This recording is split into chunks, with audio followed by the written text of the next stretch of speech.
විරෝධයක් නැහැ මම දන්නා විදියට. මොකද තියෙන විරෝධතාවය ඔබතුමා කියන්නේ? එහෙම අපි සමගි ජන බලවේගය තුල කිසිම ප්‍රශ්නයක් නැහැ. දැන් අර ඒකබද්ධ විපක්ෂයට කියලා ඔබතුමාලා පක්ෂයෙන්ම පාර්ලිමේන්තුවට ආපු දයසිරි ජයසේකර මහත්තයා මේ සජබේ ඇතුළු මේ නායකතුමා ඇතුළු සියලු දෙනා විවේචනය කරනවා. කවුද විවේචනය කරන්නේ? දයසිරි ජයසේකර මහත්තයා. දයසිරි ජයසේකර මහත්මයා කවුද විවේචනය කරන්නේ?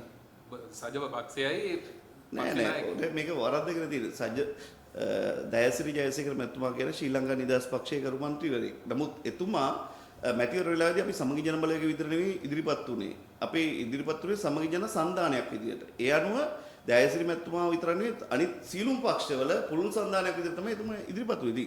එතුමා සමගි ජන බලවේගයේ ලකුණේ ඡන්ද ඉල්ලුව ගැත්ත. නමුත් එතුමා මේකේ සමාජිකත්වයක් මේකේ කෘත්‍යාධිකාරී මණ්ඩලත් කිසිම අපේ සමගි ජන බලවේගයේ ප්‍රධාන තනතුරු පක්ෂයේ කිසිම තනතුරක් දරන්නේ නැහැ එතුමා.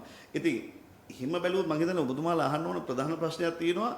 ඔය චන්ද්‍රිකා කුමාරතුංග මැතිණියගේ ආණ්ඩුව වෙලාවේදී ඔය අනු කුමාර දිසානායක මැතිතුමාලා ඇතුළු 34 දෙනෙක් ඇමතිවරු වුණා. ඒ ආණ්ඩුවේ පිහිටෙන්. හැබැයි ටික කාලයක් ගිහිල්ලා ඒගොල්ලොත් එක්ක යන්න බෑ කියලා එළියට ඇවිල්ලා ඒගොල්ලෝ විවේචනය කරලා ගියා. ඉතින් එදා මොකද තත්ත්වය? ඉතින් ඒ නිසා මේ වෙච්චර මේ කතා කරන්නවත් අවශ්‍ය දේවල් නෙවෙයි.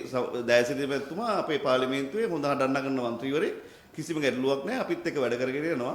හොඳ අවබෝධයෙන් කටයුතු කරනවා. අපි විපක්ෂයේ සිළු දෙනත් එක්ක මේ ආණ්ඩුව ගෙදර යවන දවස් වැඩි ඈතක නැහැ. ඒ හින්දා කලබල වෙන්න එපා ගොඩක් අය.